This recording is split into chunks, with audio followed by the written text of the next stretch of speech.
On est ce soir parachat Kitetse la Milchama, et on va dire quelques mots sur cette paracha c'est une paracha très riche, mais on va s'arrêter déjà au début, cette histoire-là de presque incroyable que la Torah nous raconte, que si tu vas, Kitetse la Milchama, si tu vas en guerre contre ton ennemi, et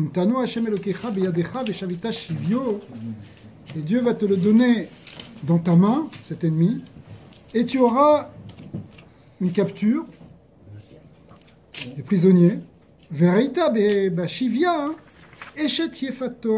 tu verras dans ces prisonniers une femme de belle apparence, et tu la prendras comme femme. Et après la Torah continue, tu vas l'amener chez toi, dans ta maison.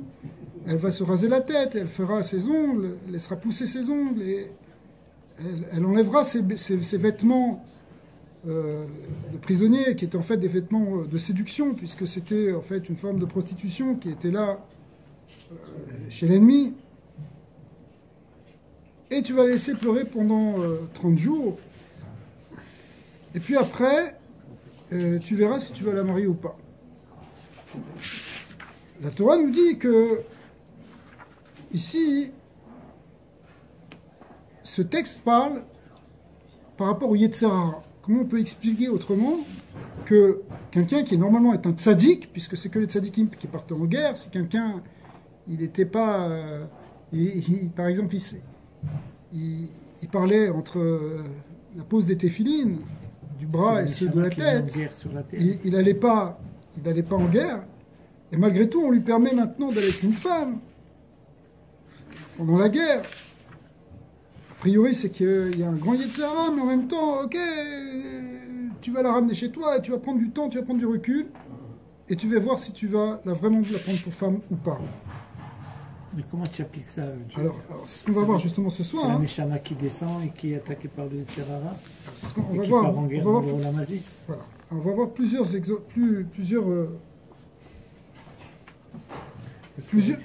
notions ici, un peu plus profondément. Parce que Rachid aussi, c'est incroyable. Tu vas tester qu'il y a du sushi ou quoi? Ouais. C'est sûr. C'est sûr. Alors,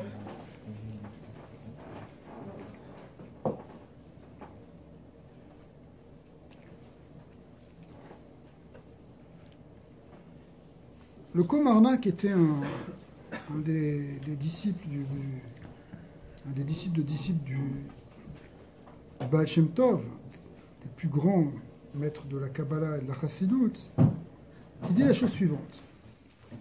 Kitetse la milchama lo ivecha, c'est quoi cette sortie en guerre que tu as contre ton ami? En fait, klipot rabot shebarata be'avonecha. Tu as créé beaucoup de klipot, de forces négatives avec tes fautes. Ve'avera goreret avera. Et une avera en entraîne une autre. Ou mefatin otra, elles te séduisent, elles t'attirent. V'natno Hashem Elokecha beyadecha she'asita tshuva ve'nimtzor ha'yetzer hara beyadecha ve'achnata oto. Mais la guerre qu'on fait, c'est en fait une guerre contre le Yetzer Hara. Un Yetzer Hara qui a créé quelque chose de négatif, une négativité, qui est ici cette Eshet Yefat Torah, qui te séduit. C'est la séduction de la Havera, c'est la séduction de Olam Hazeh. Mais à un moment, quand tu fais tchouva, tu rentres en guerre contre ça.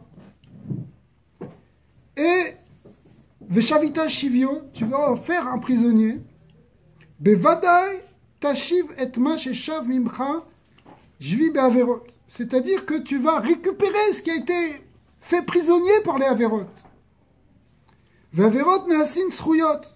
Et au contraire, les Averot vont devenir maintenant des mérites. Et après que tu auras soumis à Chomer, à Av et à Gas, cette matière épaisse et lourde en quelque sorte, Vetiarta auto mimidot raot, et que tu l'auras purifié des mauvaises midot, Veraita bashivya de alma eshet yefat toa eze davar nichmad demare. Tu vas voir après quelque chose de beau. qui vient mi etz hadat tov hara, de l'arbre de la connaissance du bien et du mal. Et ça veut dire que tu as fait tchouva, tu as fait quelque chose, mais c'est pas encore fini. C'est ce qu'on appelle misot klipat noga. Qu'est-ce que c'est ce klipat noga? C'est une clipa, mais qui est lumineuse. C'est entre la force négative et la force du bien. C'est tovara, etzadat tovara. Et il va falloir faire un birou, il va falloir faire quelque chose, clarifier. C'est pour ça qu'après, pendant 30 jours, il faut encore qu'il y ait un travail qui soit fait. Même si tu l'as fait prisonnier, même si tu as récupéré, tu as fait tchouva, mais c'est quoi ton attachement encore? Vous savez, par exemple, quand on fait tchouva, on décide, on prend une décision. J'arrête ça, je fais plus. Ok, c'est bien, tu as pris ta décision. Comment ça se fait que quelques temps après, l'Yetzara, il revient? Pourquoi? Parce que tu as changé, mais ça n'a pas encore changé dans tous les niveaux de ton être. C'est-à-dire que tu n'as pas encore complètement intégré ce changement. Donc, le Yetzara, il peut encore revenir. Tu ne l'as pas complètement détruit dans tous les niveaux. C'est une bechina de Yetzara qui est Tov Vara. Tu es déjà dans le Tov, mais il reste encore quelque chose du Ra. Vous voyez ce mélange?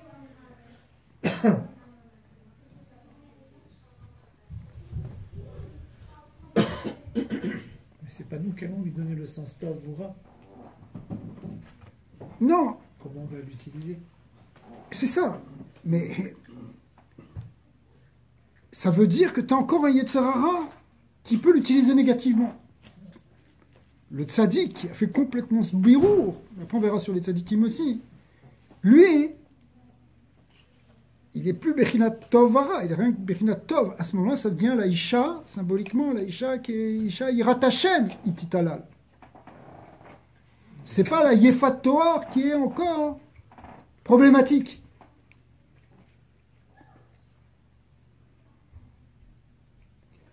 En fait,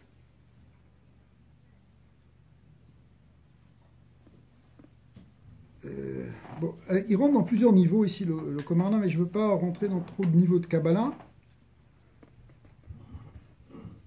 Mais c'est sûr qu'il peut y avoir des niveaux de complètement Tov, ou des niveaux aussi de Tovara. Ce niveau de Tovara, qu'on appelle dans le langage de la Kabbalah Klipat Noga, c'est-à-dire l'écorce lumineuse, en fait, il va falloir la travailler, ça va prendre du temps. Après, on va voir dans un autre niveau, plus profond, il explique, toujours dans ce même texte, que cette notion, elle peut aussi se comprendre au niveau des tzadikim. Il y a des tzadikim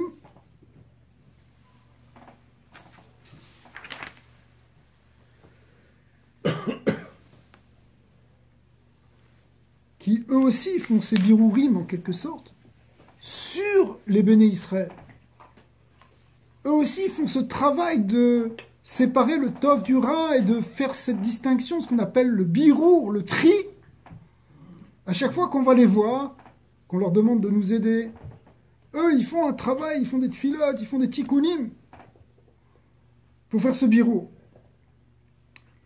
Et le tzaddik adore en particulier, le tzaddik de la génération. Il a cette capacité de faire cette grande transformation.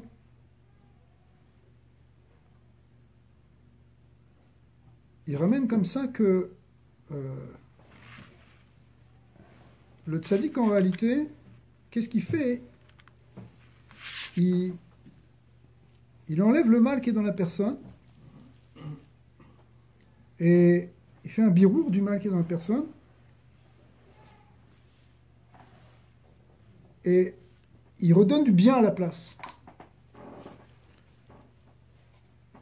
C'est faire référence à ce qu'on appelle le roi des Shafik Ba'ala. C'est un roi qu'il faut enlever, qu'il faut remettre.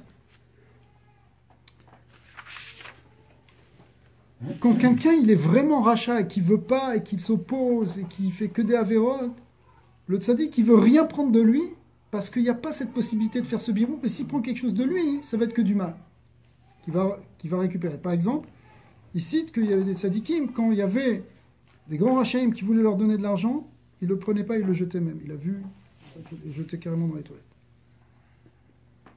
Pour pas prendre quelque chose de mal. Il peut faire un birou, il peut transformer le mal en bien dans la personne, mais si la personne ne veut pas se transformer, il ne veut rien avoir à faire avec ça. Mais il y a une idée de faire des birous. À un niveau plus profond encore,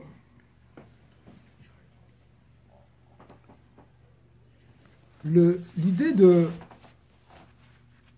ce birou en réalité de Tov Vara, c'est un birou qu'on fait dans toute l'histoire de la galoute. Toute l'histoire de l'exil, en tant que peuple, il y a un birou où on fait ce travail d'enlever le Tov du Raï, de trier, de distinguer, de transformer le mal en bien. Processus de tchouva, un processus de birou. Ce birou, il peut prendre du temps. Dans le langage du Zohar et de la Kabbalah, on parle que pour faire ce tikkun de cette klipat noga où il y a ce mélange de bien et de mal, on parle de Elef Shanim de Chol. Pour ceux qui ont déjà connu ce concept, c'est un nom un peu symbolique, on parle des 1000 années profanes. C'est un titre. Ça veut dire quoi? C'est quoi le Chol? Le Chol, c'est en fait le lieu du travail. Et quand on travaille, Shabbat on ne travaille pas, c'est Kadesh. Mais dans le Chol, on fait un birour. Chaque fois qu'on fait une melacha, qu'on fait un travail, même dans le massa ou matam, même dans le commerce, en fait, on éclaircit, on élève des étincelles, on fait des transformations. Et toute l'histoire du galout, c'est comme toute l'histoire de la semaine, c'est toute l'histoire du Chol, avant d'arriver dans le Shabbat, qui est l'ère messianique.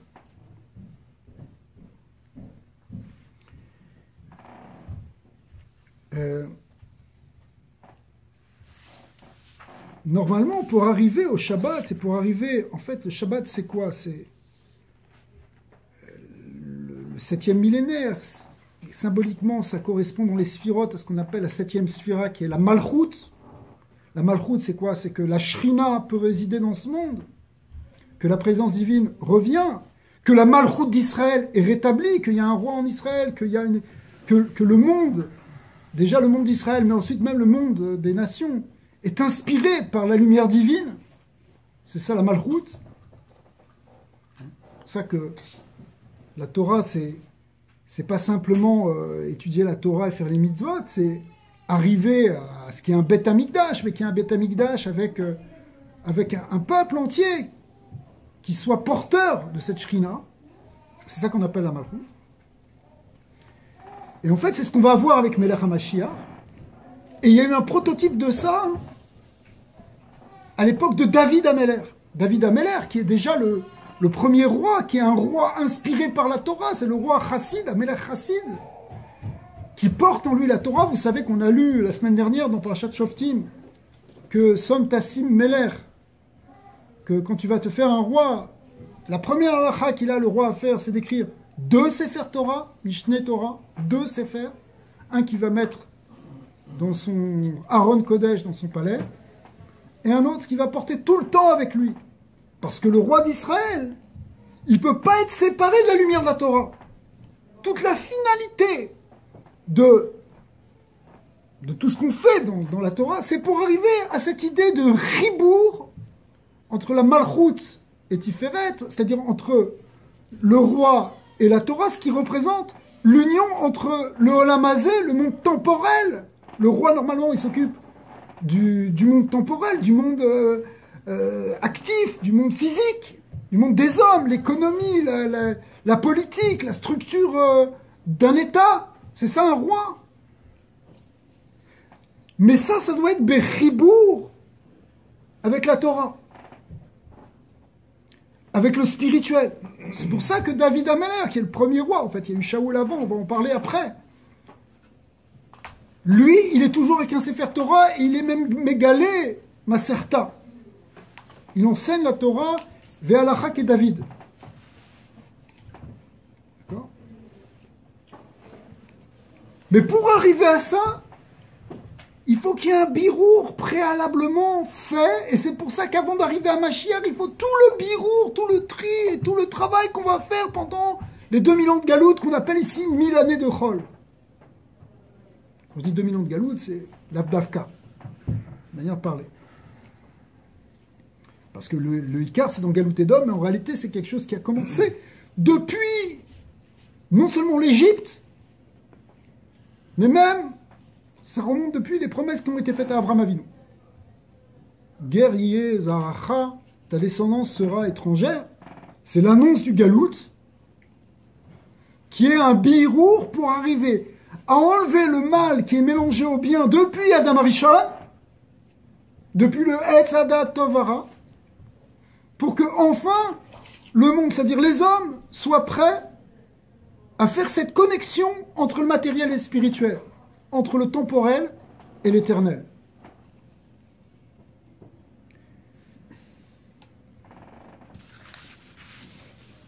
En fait, ce birour, Shmuel, à l'époque, puisque c'est Shmuel qui a oint David, mais avant de oindre David, il a oint Shaoul.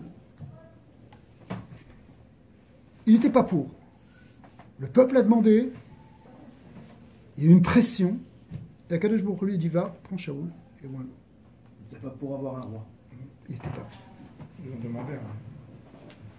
Et en réalité, pourquoi il n'était pas pour? Parce qu'il voyait que le temps n'était pas encore tout à fait venu. C'est pas qu'il était contre l'histoire de roi, en fait. Parce que les lois de roi, elles ont été dites bien avant Shaoul, 500 ans avant. Bien avant Shmuel. Enfin, presque 500 ans, 450 ans avant. 500 ans, ça dépend comment on compte. Puisqu'on les a lus dans Parashat Shoftim, à l'époque de Moshe Rabbeinu. Mais il va falloir attendre justement presque un demi-millénaire avant qu'il y ait le premier roi en Israël, ce qui est d'ailleurs quelque chose d'extraordinaire. Pourquoi il n'y a pas eu un roi avant? Pourquoi il n'y a pas eu un roi? Pourquoi, après Moshe Rabbeinu, ils auraient dû rentrer en Eretz Israël, se faire un roi? Vous ne pouvez pas faire cette halakha plus tôt? Puisque c'était une loi, qui avait un Som Tassim Meler. Et non seulement, c'est marqué dans la Torah, c'était une mitzvah, ce qu'ils auraient dû accomplir. Mais en plus, c'est même la logique même. Dans n'importe quel peuple, la première chose qu'on fait, c'est s'établir un roi, un chef, un manig. Non, là, le peuple Israël, il va être dirigé par ce qu'on appelle les shoftim, tout le livre des juges. C'est-à-dire, bon, il y a une autorité spirituelle. C'est un juge qui représente la Torah. Mais un roi, il n'y a pas. Et effectivement, il n'y a même pas d'unité dans le clan d'Israël. Il y a 12 tribus qui sont dispersées et même qui, parfois, se battent entre elles. Comme on le voit à la fin du Sefer des juges, où la tribu de Binyamin a failli carrément disparaître. Okay. Mais pourquoi ne pas avoir établi un roi d'abord? C'était pas possible. À l'époque de Yehoshua, c'était pas faisable. Josué, quand il est rentré, ça aurait dû être la première chose qu'il a fait. Sauf que, on savait que cette loi-là de Som Tassim Meler, elle ne peut se faire que s'il y a un birour qui est préalable. Parce que se faire un roi, c'est faire un roi qui est Mashiach. Et un roi qui est Mashiach, c'est-à-dire un roi qui fait cette acrobatie extraordinaire, mais qui est la finalité d'établir la connexion réelle entre le monde des hommes physiques, le monde d'en bas, dira Betartonim, avec le monde en haut, avec le monde du Ensof. Ce que d'ailleurs toutes les nations n'arrivent pas vraiment à faire. Puisque soit elles sont complètement dans une forme de matérialité, soit c'est une spiritualité, mais qui n'arrive pas à harmoniser le monde matériel. Il n'y a pas de connexion entre les deux. Il y a un piroud. Dans la Shona Kabbalah, c'est piroud zun, c'est-à-dire qu'il y a une séparation entre le principe masculin et féminin, entre le principe spirituel et matériel, qui est là depuis le Nachash Akadmoni, le serpent originel. C'est aussi Amalek qui est derrière, c'est la même chose, c'est ce qu'il veut faire cette séparation. C'est pour ça qu'Amalek attaque toujours, on le voit à la fin de la paracha, puisque c'est... Il y a un rappel à la fin de la paracha, Parashat Zachor, c'est à la fin de Kitetse, que justement, il attaque quand on sort d'Égypte et quand on arrive vers le Har Sinaï, que ce ribour entre spirituel et matériel va se faire. D'ailleurs, dans ce mot ribour, il y a un remez. Quand David Ameler est allé pour être Mekabel la Malchut, il est resté d'abord 7 ans à Hebron. Hebron, c'est la ville où sont enterrés Avraham, Yitzhak et Yaakov, qui représente justement le monde spirituel, le monde de la Torah. 3 piliers de la Torah, Chesed, Gvura, Tiferet. Et là-bas, à Hebron, il est venu trouver un ribour entre lui, qui est la Malchut, et la Torah, qui est les Avot. Hebron, c'est la chaîne ribour. Attachement, union. Il faut unifier Zerampin et Malchut. Unifier le spirituel et le matériel. Les Shem Yichud, les Shem Yichud, Kutshabrichu Shkinte. Le Ben Ishraï, qui était Bechinat Yesod, parce que ce soir c'est Iloula, le Yesod, c'est le Tzadik Yesod Olam. Hein? Yosef, c'est l'union de Tzadik, c'est l'union de Yesod, et Chaim, c'est aussi l'union de Chai, c'est Yesod. En fait, Chaim, c'est Chai et Mi, ou Chai et Yam. Yam étant la Malchut, c'est l'union entre justement le spirituel matériel, entre Yesod et Malchut. Ben Ishraï lui-même, il faisait ce ribour. C'est pour ça qu'il a été Mechaber, Sfarim, qui parle de tous les niveaux. Et il s'occupait aussi du monde d'en bas. Parce que c'était pas simplement, c'est juste une parenthèse, mais c'était pas simplement un auteur dans le monde spirituel, mais il était Metaken de Neshamot, qui est plutôt. Il était dans la Dira Betartonim. C'est marqué ce qu'il faisait à Bagdad. Quand il est arrivé dans la ville de Bagdad, enfin qu'il a pris la rabbanoute là-bas, il a vu qu'il y avait beaucoup de choses à arranger. Au niveau des mœurs, au niveau de beaucoup de choses. Ça, c'est pour la parenthèse. Alors écoutez bien ce que dit le Komarna maintenant ici.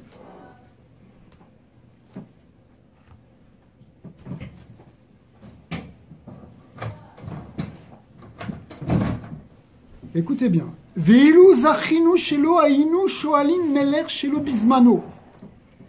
Si on avait demandé, si on avait eu le mérite de ne pas demander le roi trop tôt, puisque c'est l'époque de Shmuel, David n'était pas encore prêt, il était déjà là, mais il n'était pas encore prêt, et il a oint Shaoul. Si on avait eu le mérite d'attendre, parce que c'est toujours un problème d'attente, vous savez, dans le Gan Eden, Adam Arishon, il n'a pas attendu de rentrer dans Shabbat pour arriver à la Malchut, justement, faire ce chibour entre Yesod et Malchut. Je reprends. Si on avait eu le mérite de ne pas demander un roi avant son temps, Atzman David, et qu'on avait attendu le temps de David, chez Nitraber Bechevron, Be'avot, qui lui s'était attaché justement à Chevron ou Avot, Vezachal Emidat Tzion, et qui grâce à ça il avait eu la Mida de Tzion, qui est la Mida de Yesod.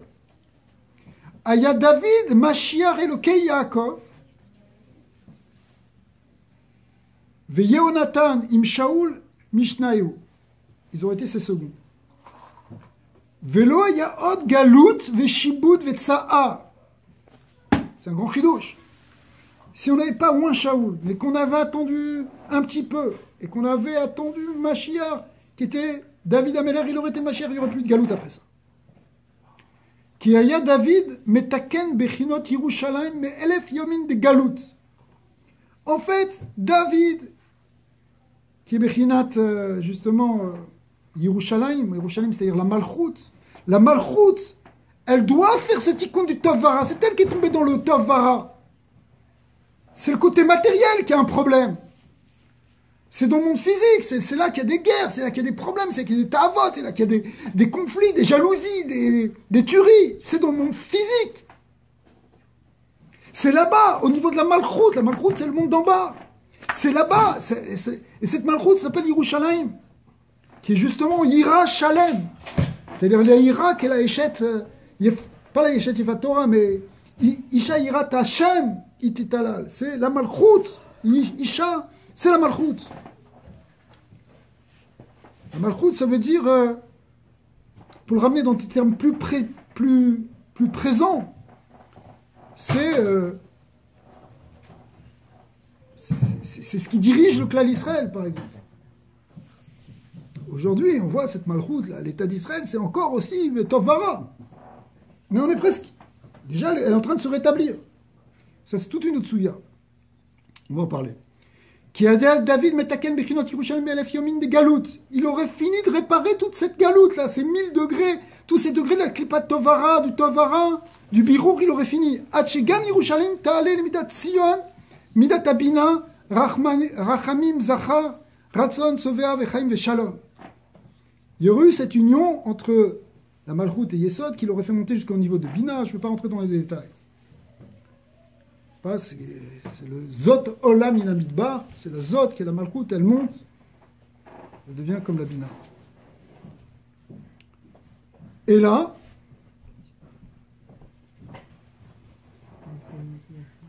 mais sauf que ça ne s'est pas passé comme ça. Et là, Shechla Paga, Vena Ragnov, Irakohanim, on voit qu'il y a eu toute l'histoire avec Shaoul qui a fait tuer la ville de Nov et des Kohanim parce que David était allé manger là-bas. Donc ça veut dire qu'il y a eu encore, la Chitzoniut n'a pas été encore réparée. Ou Behemet, écoutez bien, un nouveau riz, la suite de ce ridush. Vous avez compris, il y avait tout un tikkun qui s'est fait depuis, ça a commencé depuis Avram. On est sorti d'Égypte, qui était après un grand birou. Et puis ça s'est encore progressivement construit, cette malchoute d'Israël, elle n'était pas encore réellement établie. Il faut arriver à l'établir, il faut arriver à mettre ce roi Mashiach. Et ça doit être David. Mais on précipite les choses. Les choses, c'est pas encore le birour, il n'est pas encore complètement fini. Et c'est comme si on fait rentrer du chol dans le Kodesh, c'est comme si on est Mechalel Shabbat. Ok? Ou Behemet Shaoul, chez Ratza les Batel Malchut Bet David. Shaoul, il a voulu annuler la royauté de David. C'est pour ça qu'il y a eu cette rivalité en deux. Razak. Alors écoute bien ce ridouche maintenant, parce que nous on dit Shaoul, mais qu'est-ce qu'il a? Pourquoi il est jaloux? Parce qu'il a perdu la Malchoute, parce qu'il a fait la guerre contre Amalek, il n'a pas tué le roi, et du coup il a été destitué. Et alors du coup maintenant il devient fou, il veut tuer David Améler. Non. Même David Améler, il n'a jamais voulu dire une chose pareille. Il a dit personne n'a le droit de dire du mal de Shaoul, parce que Shaoul c'est resté un tzaddik. Écoutez bien ce qu'il dit le Komarna maintenant ici. Ou Behemet Shaoul, chez Ratza les Batel Malchut Bet David. Lo al chinam, c'était pas gratuitement qu'il a voulu faire ça. Il y avait une raison. Et là, chez Bechinot David Yerushalayim, lo nitbarer adayin mais el fait yovin begalout. Il a vu que parce que le bureau n'était pas fini. Là-bas, il appelle ça dam nidout, verra, parce que c'est tout un grand secret. Là, la malchoute, elle doit créer un keli. Le keli doit être fait. C'est le même qui crée en fait. C'est les grands liens de Kabbalah. Il faut plusieurs jours pour expliquer ça. Et dans ce Kéli, le Kéli, il y a du sang du Dam Taor, Dam Tamé en tout cas. Vera et à Galout Amar, Merihut, Mavet, Bekol et. Et lui, voyait la galoute qu'il va y avoir si on loin David trop tôt. Galout Zé, chez Anachnubo Ayom, Yoter, et il dit bien, le Komarna, il parle au XVIIIe siècle, il dit Galout Zé, Shanachnu bo ayom yoter mishmone eser meot shana, ça veut déjà plus que 1800 ans qu'on est dedans. Ven anachnu yodim adma, on ne sait pas où ça nous mène. Velazé ratsa tzadik Shaoul leavdo leakro. En fait, Shaoul, il voulait empêcher toute cette galoute. Pourquoi Shaoul il voulait empêcher la balchoute de David? Parce qu'il ne commençait pas l'histoire de David. Parce qu'effectivement, l'histoire de David, elle a posé problème tout de suite après. Elle a posé problème. Il y a eu Shlomo Améler. Vous savez que David Améler, il a eu un fils avant Shlomo Améler, avec Bathsheba aussi. Sauf que ce fils-là, il n'a pas tenu. Il est mort à la naissance. Mais si cet enfant-là, il avait vécu, il aurait été encore plus grand que Shlomo. Il aurait été lui le Mashiach. Shlomo, lui, il était aussi Bechinat Mashiach. On l'appelle Shlomo Mashiach ben David. Shlomo, il a essayé de faire un grand tikkun, on va en parler tout de suite après. Mais déjà, c'était raté parce que, même chose, David, il a pris Bathsheba, le Nachash, il est venu, il a attaqué, le Yetzarar, il est venu. Bathsheba, elle était préparée pour David depuis Massé Bereshit. Mais il a pris trop tôt. Et comme il a pris trop tôt, ça n'a pas marché. Vous connaissez l'histoire de Bathsheba, il faut que je la raconte. Ok? Bathsheba, elle venait de divorcer, parce que, etc. Mais il ne fallait pas qu'il la prenne tout de suite. Parce qu'elle était divorcée, mais en fait, elle devait se remarier. Ça veut dire Il quoi avait alors? donné un quête parce qu'il allait à la guerre. C'est ça. Mais ça ne se fait pas. C'est ça. Il aurait dû être patient, David Ameller, c'est ce que nous disent les maîtres. S'il avait devenu, elle serait venue sans difficulté. Là, il a fallu que ça vienne avec des tarboulottes de folie. Et donc, ça n'a pas marché. À chaque fois, c'est un problème de temps. Et David, et en quelque sorte, Shaoul, il voyait tout ça. Il dit, commencez pas à oindre David. C'est pas prêt. La malchoute de David, elle n'est pas prête. Parce que la malchoute de David, elle doit être définitive. Elle doit être éternelle. C'est vrai, Rabbi Daniel, qu'on dit que dans l'Amida, on aurait dit, après Elo et Abraham, sera qu'encore, on aurait dit David s'il n'avait pas eu cette. Dans la Gemara de Brachot, c'est raconté que David Ameller, il a demandé, et ce que tu touches là, c'est un saut très très grand qui va dans ce sens-là. Il a dit, il a demandé qu'on dise aussi Eloké David. Il a voulu être le 4e pilier de la Merkava, ce qu'il est. Il est le 4e pilier de la Merkava. Sauf que, Hachem, la Gemara, elle dit qu'à ce moment-là, il a dit, tu veux, alors, il faut que tu sois éprouvé comme eux. Parce qu'eux aussi, ils ont passé des épreuves. David a dit, d'accord. C'est quoi l'épreuve qu'il a eue? L'histoire de Bathsheba. Bathsheba, hein, il a été éprouvé là-dessus. Et il n'a pas réellement réussi là-dessus. Mais c'est la même idée. Parce que Yetzirah, il a attaqué très fort, là. Pourquoi il a attaqué très fort? Parce que c'est là-bas que tout se joue. C'était sa fin. Ça marche. C'est parce que le Nachash, vous savez que Nachash, c'est la même Gatria que Mashiach. Nachash, c'est l'anti-Mashiach. Mais en même temps, quand on détruit le Nachash, c'est le Mashiach qui se dévoile. Donc, quand Mashiach va se dévoiler, l'aspect Nachash, il veut se renforcer. Pour empêcher que ça devienne Mashiach, il veut rester Nachash. Mais Nachash, d'où il vient? Ça forçait le Piroud, il a séparé, ça tout le Zohar et le Zikmik, il a séparé. Mais Nigran Mafrid Alouf, il est le pernicieux qui sépare les amants, c'est-à-dire il a séparé le monde spirituel du monde matériel, le hors du Kéli, c'est Njirat Kelim.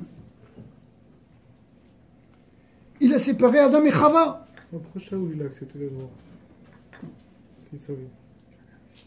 Justement, c'est que Non, pas que ce soit David. quelque part, au moins c'est pas tout de suite David.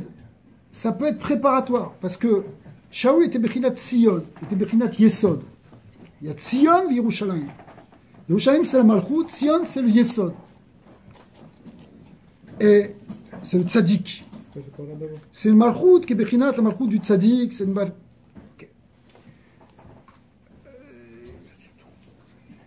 On aurait pu, ça aurait pu, mais en tout cas la Malchut Beth David, elle ne devait pas encore être tout pour tout de suite. On a dit que ça aurait marché si on avait attendu. Oui. Il y avait eu juste David. Ça aurait pu être directement David. Directement David. Mais c'était un moindre mal qui est Shaoul. Ok, je comprends. Ça change toute la vision. Ouais. Non, parce que Shaoul, il a fait ça, si on voit ça positivement, je ne pense pas que ce soit David. Ouais. Mais c'est-à-dire comment est-ce qu'il a quand même amené du rôle en faisant ça? Cette idée Alors. Même si c'était bien fondé, c'était juste pour retarder un plus grand mal. Ouais. On peut le voir comme ça, effectivement. Juste après Shlomo, mais on va revenir à ça. Juste après Shlomo, qu'est-ce qu'il y a eu dans la génération d'après, entre Rechavam et Jéroboam? Il y a eu ce qu'on appelle la scission, le fameux schisme qu'il y a eu dans le cas Israël, qui représente cette séparation entre Yosef et Yehuda, entre les 10 tribus et les 2 autres. Entre le royaume d'Israël et le royaume de Yehuda, ça représente cette séparation. Ce piroute qu'il y a entre Yesod et Malchut, entre le côté masculin et le côté féminin. Le royaume d'Israël d'un côté qui est lié avec Yosef, et le royaume de Yehuda qui est lié au contraire avec Yehuda. Et la rivalité des frères depuis l'époque aussi qu'on a vu, c'était ça aussi depuis le début. C'est exactement ça. Donc ça a commencé là-bas finalement. Ça a commencé là-bas. Et ça a commencé. La marche avec le temps, Bien sûr, ça a commencé. On a retrouvé ça avec Caïn et Esaf et Yaakov, avec Caïn et Evel. c'est un piroute qui est déjà là depuis longtemps. Mais dans le cas d'Israël, où les choses ont quand même largement avancé, puisqu'on parle entre des tzadikim maintenant, puisque on est après Avraham, Yitzhak et Yaakov. Yaakov, c'est mitato shlema, c'est-à-dire qu'il ne sort que des tzadikim de lui. Mais malgré tout, il y a encore ce kohar qui est à l'intérieur, qu'il faut être mévarer, qu'il faut enlever, ce venin qui est là, qui est le venin de la séparation, qui empêche l'union. Jusqu'à aujourd'hui, à Dayom, même dans la politique israélienne, il n'y a pas d'union. Où il y a des unions, mais qui sont fausses et qui sont mensongères. Qui sont justement simplement par intérêt, mais pas parce qu'il y a un chibour. D'accord ? Parce qu'il y a encore un problème d'union entre religieux et non religieux. Et il y a un problème de désunion dans le monde entier. Même entre les musulmans, entre les chiites et les sunnites, entre les protestants et les catholiques, dans tout ce que tu veux, tu vas trouver ce schisme. Mais dans le cœur du clan Israël qui peut amener ce tikkun, on retrouve ça. Shlomo, il a une belle vie, non? Tout s'est bien passé. Alors, tout s'est très bien passé pour Shlomo, sauf à un moment.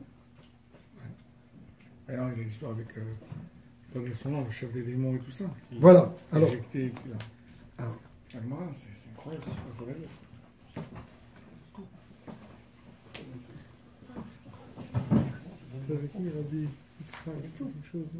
c'est marqué comme ça. Le Chida il ramène.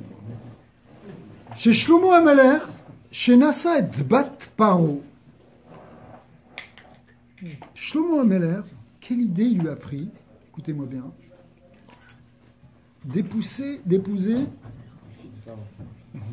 la fille du pharaon, la princesse d'Égypte.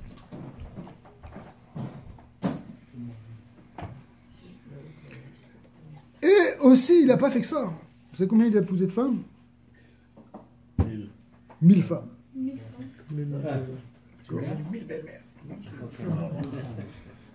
Alors, en fait, le Harizal explique, le Chida ramène, Elef Shanim Dechol, que, en fait, il a une kavana ici, Gdola, une grande kavana, les varer birouvrim gdolim, me'am kea klipot, ve'ratza letaken bazé et kol ha'olam be'malchut shakai. Il a voulu rétablir la malchoute en réparant les 1000 degrés de la malchoute. Enfin, les 1000 degrés de la klipat noga qui entoure la malchoute et qu'il faut réparer pour révéler la shrina.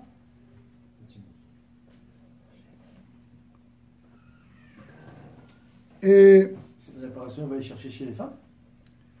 oui, parce que la femme représente la malchoute. Elle représente la neshama, la malchoute, c'est la shrina. Sauf que ça peut tomber de l'autre côté, ça peut tomber dans la clipa, ça devient Isha Zona. Dans la échette Yefat Toar ici, c'est la captive. C'est une zona, c'est une Goya Zona. Il met ça de la clipa, mais il faut être métaken, il la répare, il la ressort. Mais après, il faut faire encore un birou de Klipat Noga. Alors, c'est sûr que la Torah, elle a dit au roi que Velo Yarbelo Nashim, il n'aura pas trop de femmes, maximum 18, déjà pas mal. Mais pour un roi d'Antiquité, ça peut paraître... Pour les femmes. Alors comment Shlomo Ameler, il a pu faire ça, hein? C'est ça. En fait, on explique que c'est une marloquette dans la Gemara. D'après Rabbi Houda, hein, si un roi il est tzaddik, il n'y a pas de limite. Si un roi il est tzaddik et qu'il est capable d'être metaken et de faire des tikkunim, pas de limite. Donc en fait, pour Shlomo Ameler, il y avait une exception. Sauf que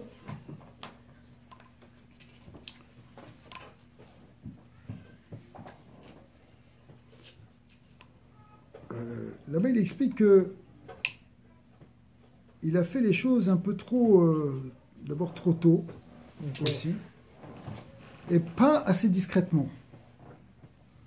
Parce qu'il faut faire attention, ça devait être aussi Betsina, Ayayachol, et Atzliar basé.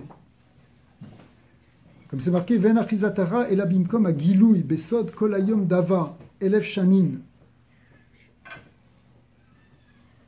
Le Yetzara, il vient justement dans l'extériorité, dans le dévoilement. Il y avait trop de faste dans ce que faisait Shlomo HaMelech. L'chen ikar hatikun ve'atov ve'abirur belev ayin nishbar. Sinon, on veut faire le tikkun, il faut avoir le cœur brisé, il faut le faire. C'était pas un Tunisien, quoi. Mais maintenant, comment vous expliquer qu'il a pu épouser la fille de Paro? Et pour expliquer ça, hein, il faut expliquer encore quelque chose de beaucoup plus fort. C'est que il a épousé la fille de Paro hein, le jour de l'inauguration du Beth Amikdash, la veille. Et donc c'était le jour, puisque c'était le soir. À tel point que, bon, on le voit dans le Nord, qu'il ne s'est pas réveillé le lendemain matin, parce que la Gemara dit que sur le dénuptial, elle a mis des espèces d'étoiles, à coller des... Et donc il se réveillait, il croyait que c'était la nuit. Mais c'est une agada extraordinaire, parce qu'en fait c'est des secrets très profonds. Jusqu'à ce que Bathsheba, sa mère, finalement, parce que tout le monde attendait pour inaugurer le Beth Amikdash, où est-ce qu'il est le roi? On va ouvrir les portes, on veut rentrer, c'est comme si tu vas inaugurer inauguration du Beth Amikdash. Déjà, inauguration d'un grand édifice, tu fais une grande synagogue, tu vas l'édifier, tu vas faire l'inauguration, tu vas faire tout un truc. Alors le Beth Amikdash, tout le peuple était là. Sauf le roi. Et lui, il vient pas. C'est pour ça qu'elles n'ont pas voulu s'ouvrir les portes. Alors, après, quand il est venu, les portes ne pouvaient pas s'ouvrir jusqu'à ce qu'il invoque le mérite de David Améler. C'est encore un autre ignan. Mais comment tu vas épouser la fille de Paro ce soir-là? En fait, Shlomo HaMelech, il veut faire un tikkun, il veut faire une réparation. Et il veut faire la réparation avec la fille de Paro. Parce que Paro, c'est lui-même, comme dit le Zohar, il est le Gilgul du Nachash Akadmoni. Il est lui-même l'incarnation de ce serpent, de cette force, la séparation. Paro, c'est lui qui veut séparer. Il veut tuer les garçons et garder les filles. Il veut séparer le masculin et le féminin. Paro, il est au niveau du Garonne qui sépare entre la tête et le corps. Et il est un goulot d'étranglement qui empêche le passage de la tête au corps. Comme ça qu'on le présente. Et le passage de la tête au corps, c'est-à-dire le passage ou le lien entre le spirituel et le matériel. Mais le Beth Amikdash, comment il est appelé dans Shirat Shirim? Il est appelé le Tsavar, le cou. Le Beth Amikdash est appelé le cou. Pourquoi le cou? C'est quoi la partie du corps? Le cou, c'est aussi ce qui va lier la tête avec le corps. Parce que c'est ça la fonction du Beth Amikdash. Le Beth Amikdash permet qu'il y ait la Shrina Betartonim. Il permet qu'il y ait un lien entre le spirituel et le matériel. C'est ça la fonction du Beth Amikdash. C'est pour ça que Mashiach ne peut être Mashiach que quand il a construit le Beth Amikdash. Parce que c'est ça Mashiach. C'est cette union entre le spirituel et le matériel. D'accord? Comme dit le Rambam, quand est-ce qu'il devient Mashiach effectif? Lorsqu'il a fait le Beth Amikdash. Et Shlomo HaMelech, qui venait de faire le Beth Amikdash, qui allait l'inaugurer, il fallait qu'il répare tout à fait cette séparation entre le haut et le bas, entre le spirituel et le matériel. C'est pour ça qu'il a voulu prendre la batte Paro pour la réparer, et pour réparer cette force de Paro, ou ce côté, cette Shrina qui était prisonnière chez Paro, la batte Paro, la fille de Paro, qui est la Shrina prisonnière dans le Nachash, le Nitsus qui est prisonnier dans le Nachash, comme ces 1000 années, etc., qu'il faut aller chercher là-bas, pour le réparer.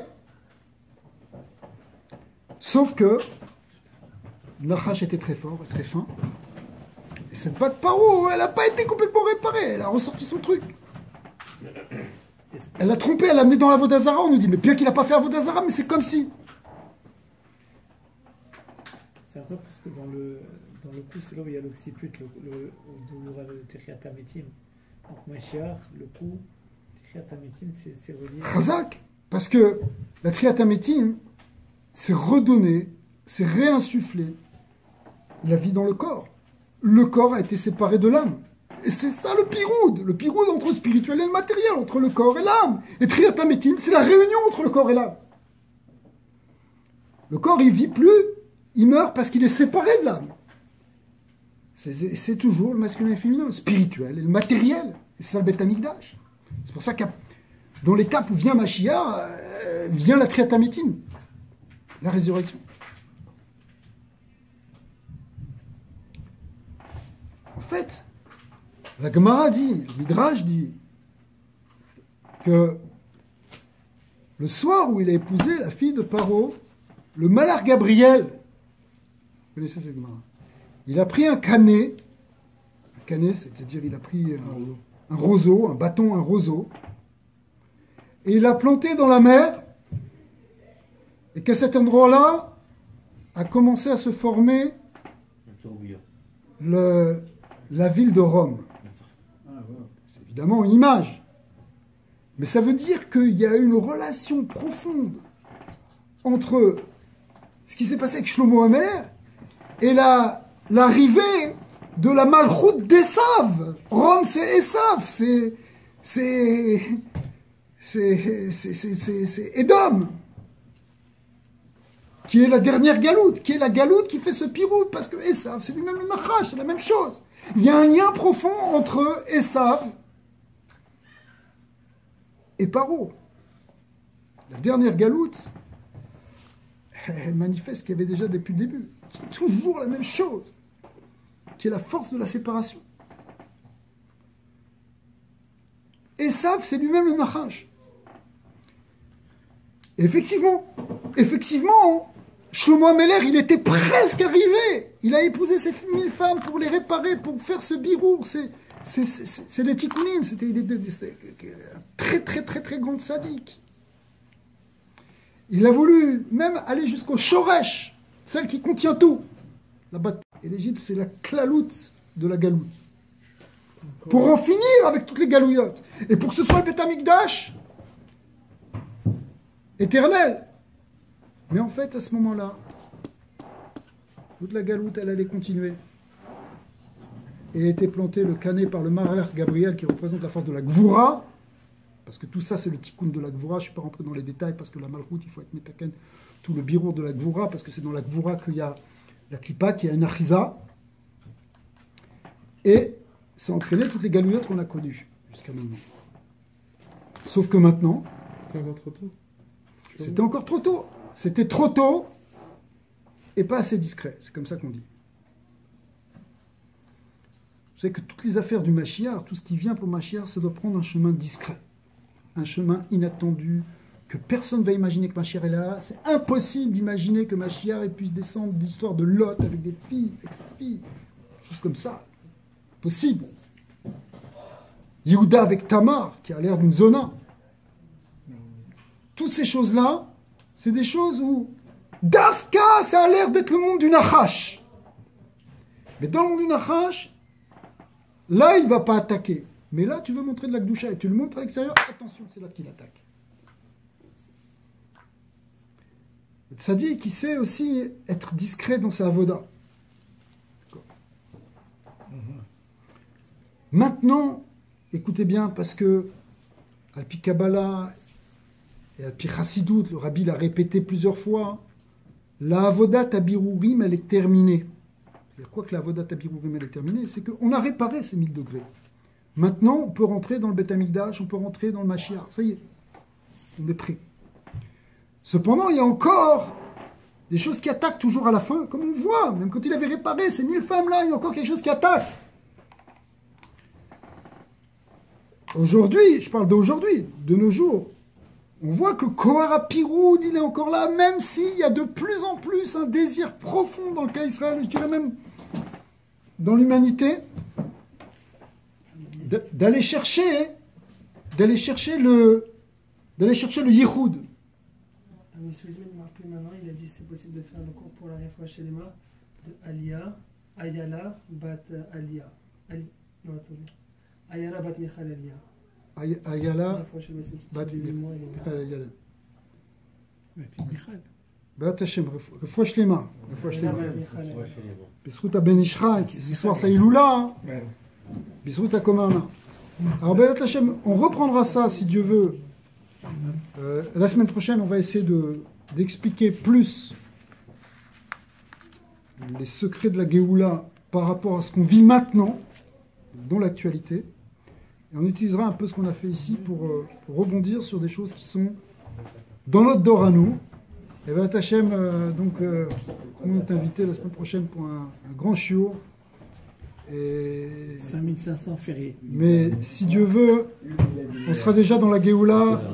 Et ce ne sera pas rue fériée, ce sera directement. Ça sera férié. Ce sera férié pour tout le monde. Parce que ce sera Yerushalayim avec ma chère Tzidkenu. Baruch Adonai Leolam. Amen ve Amen.